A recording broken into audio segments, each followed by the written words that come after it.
Dia adalah seekor singa yang tidak takut apapun kecuali suara kokok ayam. Dia Benar. tidak takut apapun selain suara kokok ayam. Jadi ada intonasimu di situ Mbak Panke, ya. Dia tidak takut apapun kecuali suara kokok Ini ayam. ada acara apa ini, Kak? Baru belajar. Belajar? Ya, Belajar ini apa ini? Belajar public speaking. Cuma hari ini Public speaking? temanya ada yang baca puisi, ada yang baca cerita, ada yang latihan wawancara buat televisi. Wah, di Wonogiri ada kelas public speaking berarti ya? Ada dari tahun 2019. Wah, keren banget. Wah, ini kakak harus ikut saya Aduh, ini. ikut kemana? Karena kita perlu ngobrol banyak tentang public speaking di Wonogiri ini. Gitu nih. Emang mau dibawa kemana? Dibawa jalan-jalan, Dek. Tapi jangan lama-lama ya. Ya, janji. Ya, janji pasti akan lama-lama. Ayo, mari Kak ikut saya, Oke Kak. deh, bentar ya. Tante tinggal ya. Yuk.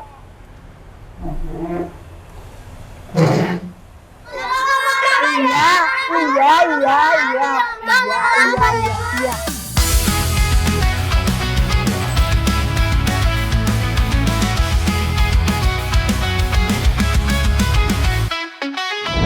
Berjalan menyusuri jalan cerita, tokoh inspiratif dari Nusantara. Mobil melaju, cerita pun dimulai, roda berputar penuh badan besar.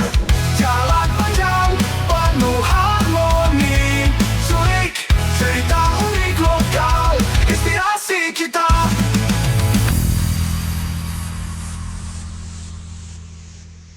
Halo Sobat Culik semuanya, ketemu lagi dengan saya Mas Yap. Hari ini kita akan mewawancarai seorang wanita yang keren banget.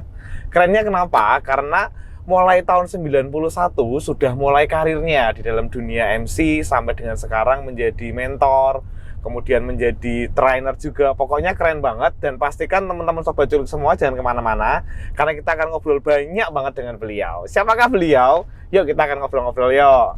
Oke, selamat siang Kak. Halo, Woi, selamat gimana kabarnya siang. Kak? Alhamdulillah sehat. Wah, Alhamdulillah cerah baik. sekali hari Yo, ini. harus cerah. Oke, Om Yap sehat? siap. Sehat ya? Oh iya, sehat ya, juga. Oke, Kak mungkin bisa perkenalkan diri dulu kepada Sobat Culik, namanya siapa, sebagai apa. Tadi sudah saya spill sedikit terkait dengan biografinya Kakak. Mungkin bisa cerita lebih banyak terkait dengan Sobat Culik. Monggo silakan. Iya. Selamat pagi, siang, sore, malam. Karena tergantung yang nonton pas Pas apa apa, ya. iya, Oke, betul. saya Fenty Sari. Saya seorang MC profesional. Saya juga seorang coach public speaking dan juga agensi talent. Gitu. Salam kenal ya. Woi, gitu ya. Oke. Yang pertama tadi yang menarik adalah MC gitu ya. Iya. Sejak tahun 91 lah. Pertama kali apa sih Kak yang membuat Kakak kok pengen terjun di dunia MC? Karena kalau kita ngomong soal MC itu kan Master of Ceremony ya. Kebanyakan orang kan ketika ngomong MC itu wah berarti pintar ngomong, harus pengetahuannya luas dan lain sebagainya kan. Kalau menurut Kakak sendiri Ya, gimana? Dulu itu awalnya saya itu jadi MC yang asbun ya, asal Iya. bunyi. Jadi Tony Waton Muni. Iya, ya. Pak Tony, oke. Nah, di situ saya tertarik jadi MC itu pertamanya karena teman-teman saya itu pada ulang tahun. Ulang Nah, tahun. terus kamu yang MC ya, Ven, kamu yang MC loh. Kenapa yang ditunjuk aku? Karena kamu cerewet. Oh. Terus karena saya tuh dari kelas 4 SD itu sudah selalu jadi protokol upacara. Nah, Oh, di iya, situ betul. mungkin itu Upacara awalnya, bendera itu ya? betul. Betul. Iya, pembina upacara memasuki lapangan Iya, upacara. Nah, terus kemudian saya jadi MC tahun 91-92 lah. Iya. Nah, setelah itu saya menekuni dunia MC dengan ya otodidak lah. Terus saya lihat di televisi kalau Iya. ada yang MC-MC di TV itu ya. Atau saya juga dengerin yang penyiar-penyiar radio saat itu. Kok mereka kayaknya asik banget ya, bisa menghibur pendengarnya. Terus kalau yang di TV ya bisa menghibur penontonnya. Sampai kita tuh bisa terpesona, terkesima, terpukau melihat mereka. Nah, Betul. disitulah saya bilang, dalam diri saya bilang gini, wah kayaknya asik nih, ya bilang gitu kan. Terus Ya. Oke, 91-92 mulai jadi MC yang masih inilah belajar dulu yang belajar dulu. bayarannya nasi bol Oh iya, atau betul. nasi sepiring Oh, jadi belum dikasih uang ya? Kamu masih atau kayak... masih kue tar Oh, kalau kue ulang tar, tahun, tapi iya. ya nggak apa-apa gitu. Oke. Terus akhirnya 94 saya jadi penyiar radio. Nah, disinilah saya mulai ditempa. Jadi gimana sih siaran yang bagus, terus kemudian jadi MC gimana caranya kalau jadi MC itu MC yang bisa menghibur, yang menghidupkan suasana. Betul. Dikasih juga ini sedikit-sedikit tips-tipsnya gitu. Iya. Terus kemudian saya mulai 95 akhir itu sudah mulai keliling. Jadi kayak ke radio sini, ke radio sini, ke radio sini gitu. Tapi masih satu manajemen. Oke. Nah, di situ saya benar-benar di tempat. Saya beli spill nama grup radionya ya. Boleh. Aman sih Kak, kita sini Kak. Namanya CPP Radionet, dulu pernah jadi radio yang terbesar se-Asia Tenggara. Maksudnya membernya banyak Membernya gitu. banyak. Nah, di situ saya memang benar-benar ditempa. Dan tahun sekitar 95, 6, 7, 8 itu kan sebelum ada krisis moneter itu kan banyak banget kayak artis-artis yang selalu datang ke radio karena setiap Iya, mereka betul. launching album atau launching atau promo single itu Iya. mesti mereka memanfaatkan yang namanya Radio, media radio. betul. Nah, disitulah saya juga tertempa. Saya harus jadi host sekelas papan atas ya. Kalau Iya. sekarang kalau dulu tuh ada Dewa, Oke. Sheila on Seven, pokoknya banyak sekali. Nah, itu saya pernah juga Pernah. menjadi hostnya mereka di radio atau bahkan menjadi MC-nya mereka. Jadi memang prosesnya tuh ini bertahap. Bertahap, Jadi ya. tidak ujuk-ujuk mak bedunduk saya di awal atas gitu enggak, Oh. tapi memang harus dari belajar. Jadi di radio. Jadi awalnya memang MC dulu terus baru di radio. Oke, suka dukanya Kak. Kalau kita ngomong kan sebenarnya Hmm. banyak profesi lain yang bisa digeluti. Nah, suka dukanya ketika menjadi MC ataupun tadi kayak penyiar radio Hmm. atau penyiar di televisi sendiri itu apa Kak? Nah, sukanya satu, banyak banget sukanya daripada ya. dukanya ya. Iya. Jadi sukanya itu kita bisa ketemu dengan karakter yang banyak. Oke. Apalagi itu kan sebenarnya kayak penyiar radio, penyiar TV, public speaker, itu kan semuanya memang menggunakan ilmu public speaking. Iya. Nah, gimana caranya kita itu ketika belajar public speaking itu sebenarnya tuh banyak hal yang di situ tuh masuk gitu loh. Jadi ketika kita sudah belajar public speaking, kita mau ke profesi manapun aja jalan. Yang kedua, sukanya itu kadang kalau zaman dulu kayak penyiar atau MC tuh kayak artis. Iya. Jadi kadang tuh kalau datang ke studio atau datang ke radio atau ketemu itu mesti kita dibawain apa-apa. Nah, Oke. kita dibawain apa-apa. Jadi kayak kita jadi kayak wah idolaku ini idolaku gitu. Jadi Dibawain buah, roti gitu biasa gitu ya. apa aja. Apa aja? Apa aja, tergantung mereka ngefansnya sama kita setingkat apa. Oke. Nah, terus lagi gini, sukanya lagi kita bisa ketemu dengan orang-orang penting. Misalnya saya Iya. jadi MC. Nah, MC kebetulan orang penting nih Iya. atau artis lah ya. Iya. Nah, itu masyarakat luas tuh pengen deket-deket Deket, aja iya. susah. Wah, gitu. Nah, saya dengan enaknya bisa ketemu, duduk ngobrol jajar, gitu ya. ngobrol gitu. Jadi itu. Terus Oke. dukanya sebenarnya itu hanya bagaimana cara kita mengelolanya aja sih. Misal nih, dukanya ketika kita dekat dengan fans atau Iya. penggemar radio atau iya. apa itulah. Misalnya artis itu juga gitu ya. Nah, kadang kalau dia punya pacar atau dia punya keluarga, nah kita harus bisa memposisikan diri, jangan sampai kita dikasih apa-apa sama suami saya misalnya. Iya, Nah, betul. padahal kita konteksnya itu profesional kerja, mungkin Betul. beliau memberikan kita hadiah itu karena beliau merasa bahwa oh usahaku terbantu karena Iya. setelah pasang iklan di radio ini gitu. Nah, jadi kita pengetahuan misalkan ada jangan sampai ada hal-hal yang membuat kita jadi minus karena Iya, betul. kedekatan itu. Nah, dukanya kita harus bisa mengelola emosi kita. Oke. Karena kalau di radio ketika kita bercucuran air mata, Iya. nah ini yang ABG-ABG. Nah, yang ABG-ABG pas lagi putus cinta, lagi cembokur, wah cembokur istilah Iya. kapan itu? Cemburu Bad ya, mood jealous, gitu ya. lagi bad mood. Ketika kita open mic, kalau di radio kan yang terdengar suaranya ya. Jadi aja, cuma betul. hai semuanya, apa kabar nih? Nah, itu Iya. kan di radio padahal kita lagi Padahal nangis, nangis. nih, lagi sedih, aku mau nang dalan ngana-ngana gitu. Tapi ketika di televisi, nah Iya. di televisi itu kita yang nggak Kelihatan bisa semua. bohong Betul. karena ketika kita sedih, ketika Iya. kita bad Mimik mood atau wajahnya apa, kelihatan kita nggak bisa memperlihatkan itu ke ke pemirsa. masyarakat, ke Betul. pemirsa. Jadi kita tetap buka mic ketika kita sudah 3, 2, 1. Udah. Action Profesional.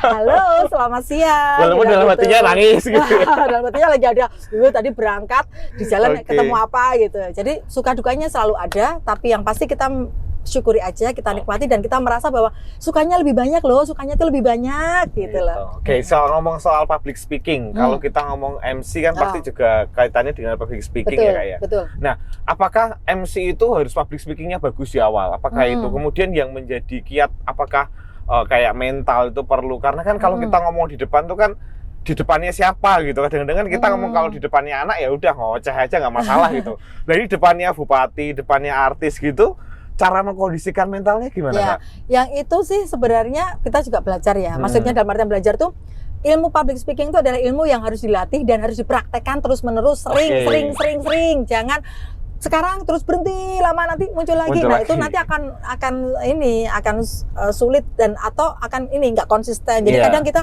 kayak naik turun gitu, up and down, kayak skill kita tuh kayak nggak begitu terlihat. Tapi kalau kita sering, selain kita membranding diri kita bahwa oh ini nih dia brandingnya public speaking, langsung ingetnya Mbak Fenty misalnya. Oke. Jadi ketika aku jalan itu, Mbak Fenty dulu tuh saya walaupun nggak sampai sekarang nih, walaupun saya udah nggak jadi penyiar radio atau penyiar TV itu, jadi kan saya sekarang tinggal freelance iklan aja, marketingan freelance lah. Nah, ketika saya udah nggak jadi penyiar, orang masih menyebut saya Mbak Fenty penyiar ya, gitu. Masih Mbak Fenty penyiar ya. Brandnya itu udah nempel ya, personal brandingnya. Untungnya personal branding saya penyiar, bukan yang apa-apa. Oke Kak, Iya. kita ngomong tadi soal MC. Sebenarnya yang menjadi inspirasi pertama Kakak mau jadi MC sampai terjun di dunia misalnya apa tadi public speaking dan sebagainya itu siapa Kak? Oke, seperti yang saya spill tadi di awal bahwa pertamanya itu saya suka itu lihat MC di televisi. Di televisi, Zaman dulu ya, oke. zaman saya masih ABG. Tahun berapa itu Kak? Jadi ketika dengerin radio, pulang sekolah dengerin radio itu kayaknya kok asik ya. Mereka tuh kok kayak pinter banget ngomongnya. Terus kayaknya tuh nada-nadanya tuh enak banget didengar. Jadi betul. yang mendengarkan tuh kayak semacam kayak jadi ikut energinya gitu loh. Ya. Nah, jadi yang menginspirasi sih itu ya. Terus saya juga Nama orang itu nggak ada Kak? Misalnya si A, si B, si C gitu nggak ada Kak? Atau emang rata-rata semuanya gitu? Iya, rata-rata sih, rata-rata. Karena memang gitu. beberapa ya, rata-rata. Oke. Terus ketika saya terjun ke MC itu saya jadi harus terus belajar. Biar ketika MC di sini sampai di sana tuh ada perbedaannya, jangan Iya. sama. Jadi takutnya kalau ada beberapa orang yang sama, loh ini kok podo sing diomong kayak gitu. Iya. Walaupun sama temanya atau sama materinya, tetap kita harus improve atau kita betul. tetap harus cari dari angle yang berbeda biar kita tetap kesannya beda terus gitu loh. Maksudnya ada Oke. improve. Jadi kalau ketemu Mbak Fenty itu saya diomong kayak kemarin sama ini tuh mesti beda, walaupun sebenarnya itu intinya sama tapi kok betul. beda ya gitu. Jadi itulah kenapa ketika saya terjun ke public speaking itu akan membuat pribadi kita tuh menjadi lebih termotivasi untuk belajar. Oke. Nah, saya selalu bilang ke semua peserta ini public speaking, kelas Iya. public speaking saya bilang bahwa belajar public speaking itu nggak ada ruginya. Oke. Dan ini akan kita gunakan sampai akhir hayat nanti. Betul. Selama kita berkomunikasi dengan manusia, Iya. kita tetap akan pakai public speaking. Oke, Kecuali kalau betul kita sekali. sudah bilangnya sama AU ya, Iya. tanpa public speaking. Tapi ketika kita berbicara dengan manusia, kita akan tetap pakai ilmu itu karena itu ada ilmu komunikasinya. Iya, Jadi tetap betul. itu bagaimana sih kita berkomunikasi yang baik, bagaimana sih kita berbicara dengan mereka biar apa yang kita sampaikan itu jelas, Betul. bisa dipahami.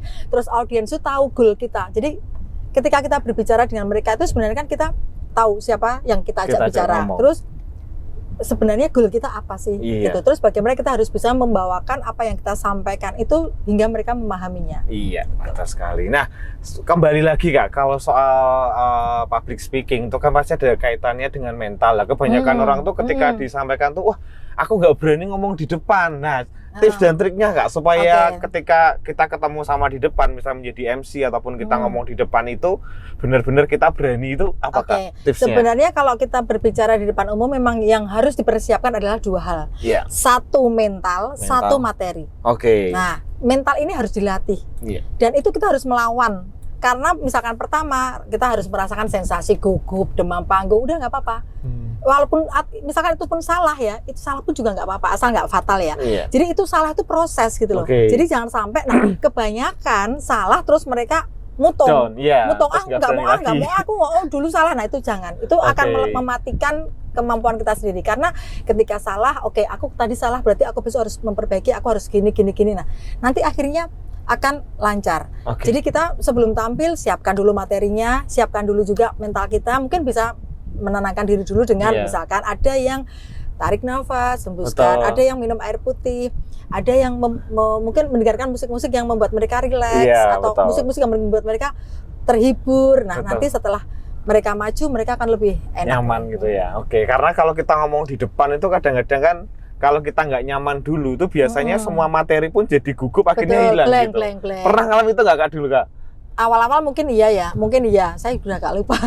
Awal-awal iya, tapi kalau sekarang nggak sih. Jadi ketika di luar prediksi, nah sudah ada langsung kita ngomong langsung apa, mau ngomong apa nih gitu sudah ada ya. Gitu sudah keluar dengan sendiri. Nah tadi ngomong-ngomong soal kelas Kak, tadi Kakak buka juga kelas public speaking ya, itu di kota di Wonogiri Kak?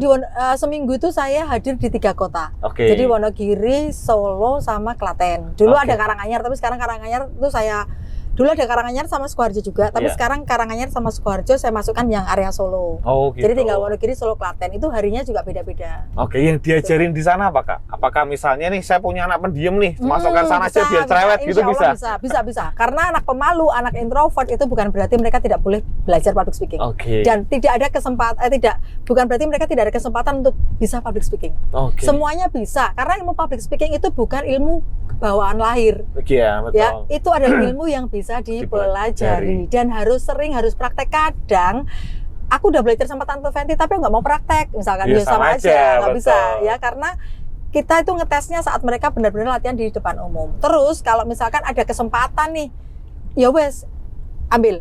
Kamu misalnya, kamu sudah les MC di tempatnya Kak Fenty toh, ayo kamu ikut aku jadi MC ya.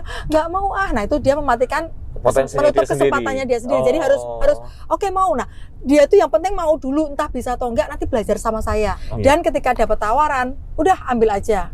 Yang pemula ya, Iya. udah ambil aja, nggak usah nanti saya dikasih apa, udah itu carry. Jadi kita kita jeneng dulu nanti jenang sing moro. Oke. Ya, jeneng jeneng sama dulu. jenang ya. Oke. Nah, jeneng siap. dulu nanti jenang sing moro. Jadi jangan yang langsung Jenangnya cari dulu. jenangnya. Semuanya butuh proses, dan ketika proses itu dinikmati itu akan jangkanya lebih panjang. Kira-kira prosesnya berapa lama Kak? Misalnya Kakak pernah nggak? Misalnya riset dari awal dari pendiam sampai dia bisa ngomong di Oke. depan dan sebagainya itu. Itu Kira-kira biasanya butuh berapa lama Kak? tergantung kemampuan. Kalau paling cepat itu 4 kali sudah berani. Oh, Paling oke. cepat ya. Atau kalau dia sudah punya materi, bukan materi, punya sebelumnya background yang sudah Iya. sering berbicara di depan umum, itu kadang dia 1 kali 2 kali udah Udah bisa. bisa. Tapi kalau yang dari benar-benar pemalu dan sebagainya itu harus minimal 6 kali lah. Minimal 6 kali. Nah, buat teman-teman Sobat Culik semuanya yang mau belajar public speaking, nanti bisa langsung menghubungi Kak Fenty di nomor di sini ya. Oke Kak, kalau ngomong soal tadi soal MC dan public speaking, itu kan seringkali ketika kita MC di depan tuh ada saatnya ngeblank ya, ngeblank di depan, kemudian nggak taau harus ngomong apa. Oke. Pernah nggak Kakak ngalami kondisi itu, terus caranya ngatasin gimana? Iya, kalau dulu mungkin pernah ya, tapi kan terus seiring waktu sekarang sih kebetulan alhamdulillah udah enggak. Karena kan ketika kita kayak di luar prediksi, Iya. di luar yang sudah dikonsep berbeda. Nah, itu kita harus gimana caranya langsung keluar gini. Iya. Keluar nih kata-kata ini, keluar nih kalimat ini, harus keluar nih untuk mengamankan suasana, Iya. untuk mengamankan situasi yang seperti ini gitu. Nah, Iya. Misalnya kayak tadi kan pernah cerita, misalnya pada waktu nunggu misalnya mau ada talk show ternyata orangnya belum datang, padahal sudah live nih harus ngapain gitu, tindakannya gimana Kak itu Kak? ya langsung improve. Improve ya? Langsung improve dari poin-poin yang ada. Oke. Ya, terus kalau misalkan ini buat yang lagi menyaksikan Culik ya, kalau Iya. misalkan Sobat Culik pernah nih lagi di depan umum terus tiba-tiba blank, atau minimal di depan kelas lah ya. Iya. Kalau pelajar nih di depan kelas terus blank. Nah, kalau misalnya kita boleh bawa catatan, bawa aja catatannya. Jadi ketika kita lupa blank, kita lirik dulu nih, kasih senyum aja. Jadi audiens kita kasih senyum sambil kita melirik. Oh, sekali bawa kepean gitu ya. Membawa kepean. Tapi kalau tidak boleh bawa teks karena ini naskah kayak menghafal, kayak Iya. lomba pidato atau Betul. lomba presentasi atau apa, ya berarti memang harus mengandalkan yang ada di memori. Kalau Oke. misalkan lupa sama sekali blank, coba ambil satu kalimat yang bisa menghubungkan ke kalimat berikutnya yang ada dalam konsep itu. Tapi kalau sama sekali tidak bisa, sampai sudah bunek nek nggak bisa nih keluar nih. Nah, daripada kelamaan di atas panggung malah Betul. nge-freeze dan sebagainya, tutup wes. Baik, itu tadi yang bisa saya sampaikan, bla bla, tutup. Karena begini, ketika kita nge-freeze, kita bingung, nggak bisa lagi apa yang mau kita sampaikan. Iya. Nggak ada yang keluar nih dari bibir kita. Di sini juga udah Kosong. Kosong. Astaghfirullahalazim. Astaghfirullahalazim.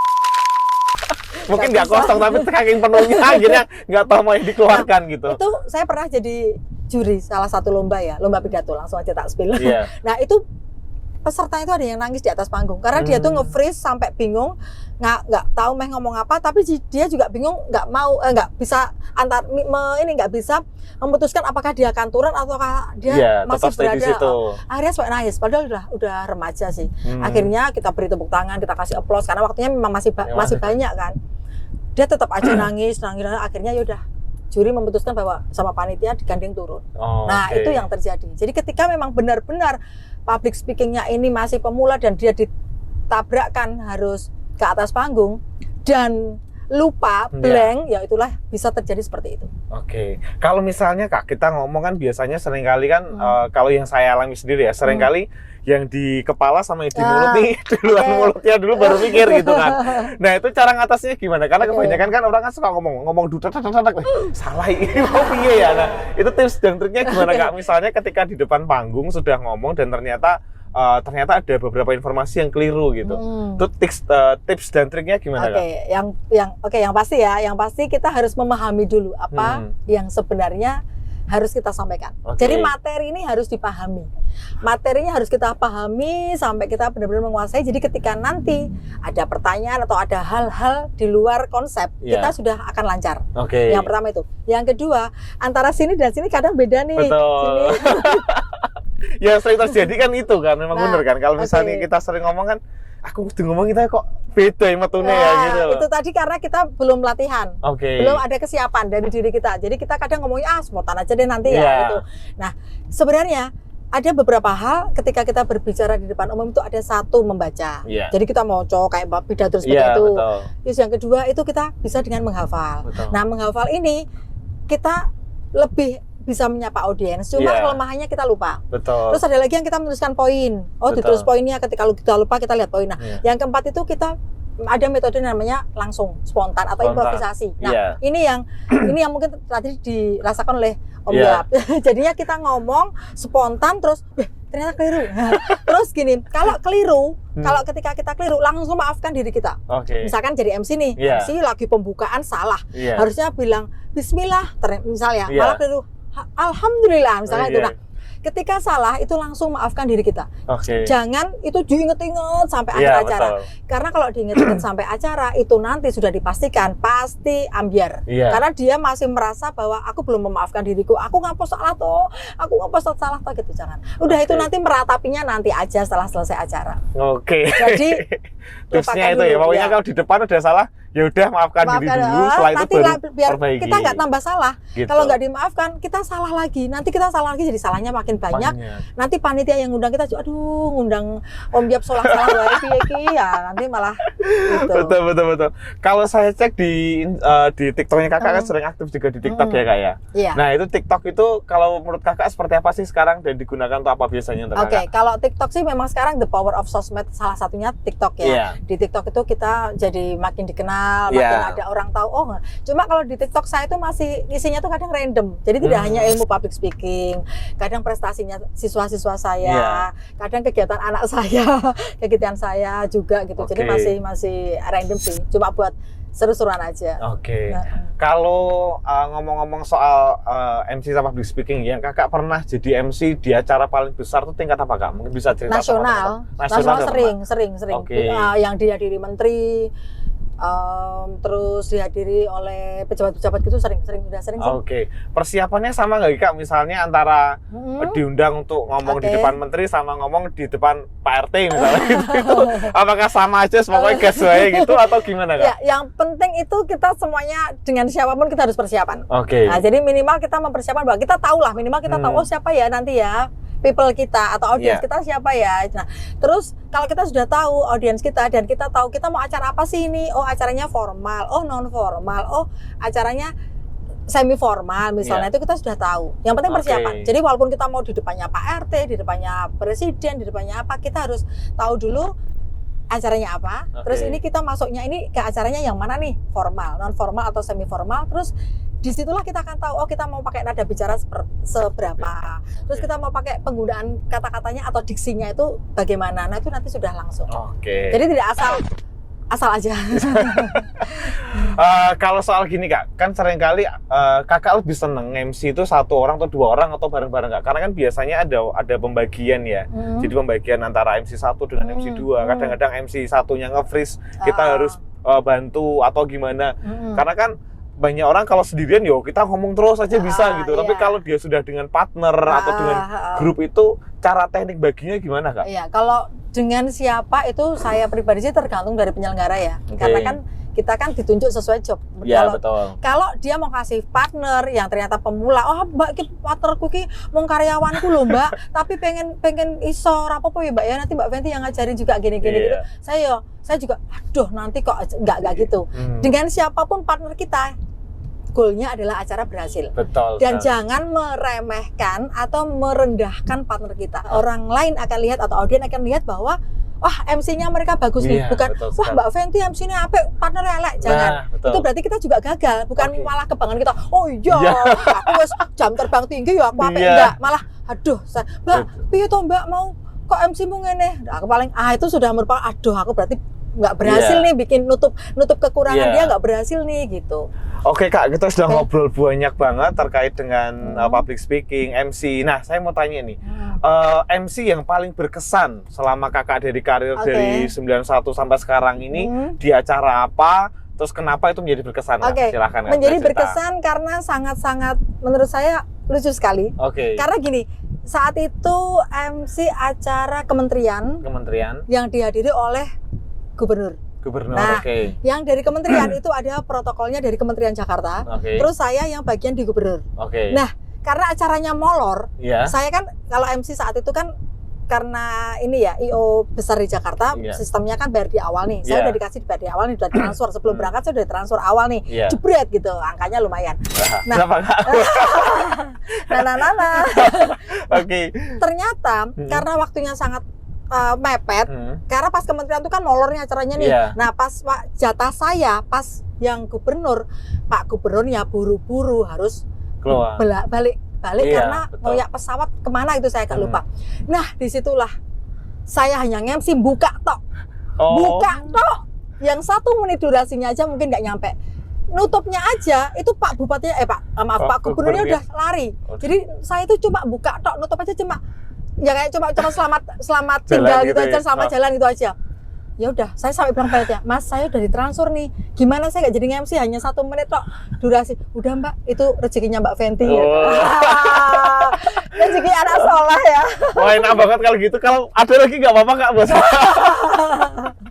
Ya jadi seperti itu ya, mungkin rezeki ya. Jadi kalau Iya. kalau udah rezeki itu, kalau sudah rezeki itu mau ditutup oleh siapapun tuh nggak bisa. Selama Allah bilang ini rezekimu, ini Oke. rezekimu ya, ini rezekimu fan udah. Iya. Karena sering ya, kadang ada orang yang mungkin iri atau apalah menjelek-jelekan kita, berusaha gitu, apa itu Fenty gini-gini gitu ya. Nah itu kalau misalkan dari A tidak jadi, tetap pasti akan langsung ganti, dibuka ya. dari B. Kalau yang penting kita ikhlas. Iya. Dan jangan Oke. menjelek-jelekan orang lain. Oke. Ya, kita udah kalau ada yang menjelek-jelekan, misalkan Mbak katanya Mbak Fenty gini, yang bilang siapa ini nih, udah senyum. Gak usah. Kita itu nggak fokus sama Ya, omongan orang-orang yang iri sama kita.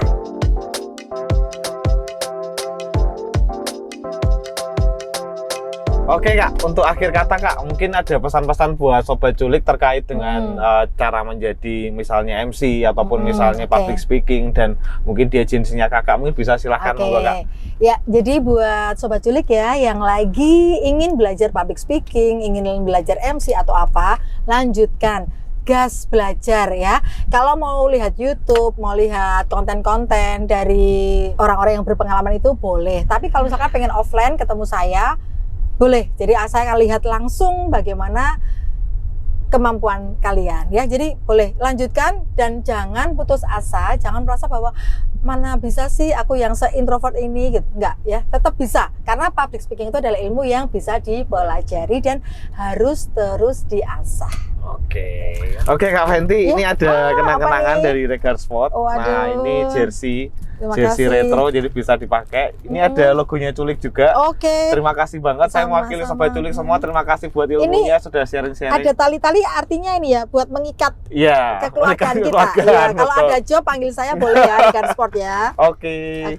Oke. Sobat Culik semuanya, kita sudah ngobrol ya, heboh banget, keren banget. Jadi buat Sobat Culik semuanya, tetap pantengin channel Culik ya.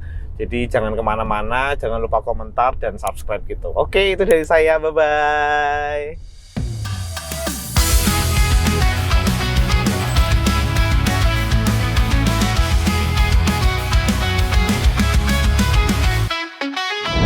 Berjalan menyusuri jalan cerita, tokoh inspiratif dari Nusantara. Mobil melaju, cerita pun dimulai. Roda